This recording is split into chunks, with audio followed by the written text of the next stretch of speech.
Remember the 95% rule. Hello, I'm Malcolm Cox and welcome to Tuesday Teaching Tips, and this is episode 223. And it is the fifth and final episode in this series based on an article I found online, and the link is in the show notes. This is the 95% rule. The author of the article says this, talking about speakers. They end at a point that allows audiences to remain inquisitive. This 5% that hasn't been spoken about, this 5% grants listeners the breathing room to satiate their imagination, fulfill their intrinsic tendency for exploration, and look forward to their next public speech. So he's saying here that we shouldn't overload our audience. We should leave enough room for people to stay curious and want to come back for more. I think there's a lot of truth in that. An example might be in Acts chapter 17, verse 32. Paul's been preaching, and it says about his audience, when they heard about the resurrection of the dead, some of them sneered, but others said, we want to hear you again on this subject. So clearly he hasn't given them everything yet. We want to hear you again. We want more. So one of our goals as a public speaker, whether you're a teacher or preacher of the Bible, one of your goals is to create curiosity. The creation of curiosity is one of my responsibilities and yours. That'll be compromised if we teach everything we have.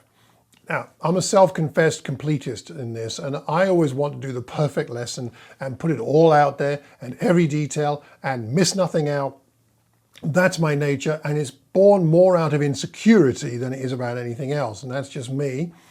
However, really, one of my goals has to be, as a teacher, as a preacher, as an educator, is to create and generate and inspire curiosity in others so that they will go on and learn more. That's who we are, my friends. We're communicators and educators rather than simply speakers. People learn best when they're in charge of their own learning.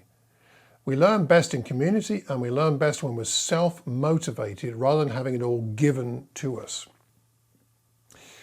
Jesus said in Matthew chapter 9, verse 12,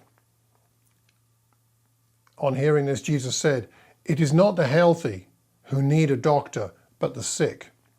But go and learn what this means.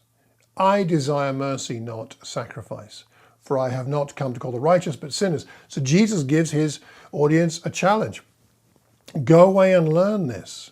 I desire mercy, not sacrifice. What does that really mean? Why don't you go away and learn that and come back? Because it's a challenge, especially to those who oppose him. But nonetheless, he's saying, I'm not going to tell you everything. You have to go and figure some stuff out. And that's useful. It's what's called a heuristic teaching style. We want to generate thinkers and explorers, don't we? Not robots and automatons in our congregations. I like it when people come and say to me, what you taught was new and helpful, and that was I like that feeling. But I like it even better when someone says, you made me think today. I need to go away and think more about this. I need to go away and study more about this. That's when you know you struck gold. We need more free thinkers and more open-minded thinkers and people more motivated to do their own study in our congregations. Then they will get deeper, and then they will be able to help other people get deeper. So part of our role is to be those who inspire thinking, who inspire curiosity in the people we speak to. So don't give everybody everything in every lesson. Leave some things out, and actually, although you'll feel like you've perhaps not fulfilled your responsibility, actually will be helping people by leaving something out. In Acts 17, after Paul left the council, in the passage we looked at earlier, some of the people became followers of Paul and believed. They came back for more until they believed. Among them was Dionysius and a number of others. See, conviction comes. Real conviction, really deep, strong conviction that lasts, comes when the seeker has sought for himself, or when the seeker has sought for herself. When you've inspired people to go seeking for themselves, they'll have a deep conviction that will last and will change their lives. And that's part of what we are trying to do as speakers. These people hadn't been force-fed. they'd gone away and thought about it and come back, and then they had their own conviction. So my question for you from today is, what will you deliberately leave out of your next lesson? Get your lesson done, get your notes prepared, have a look at it, and ask yourself, what am I going to cross out and deliberately leave out for this next session? I'd like to know how that goes. Tell me what you think.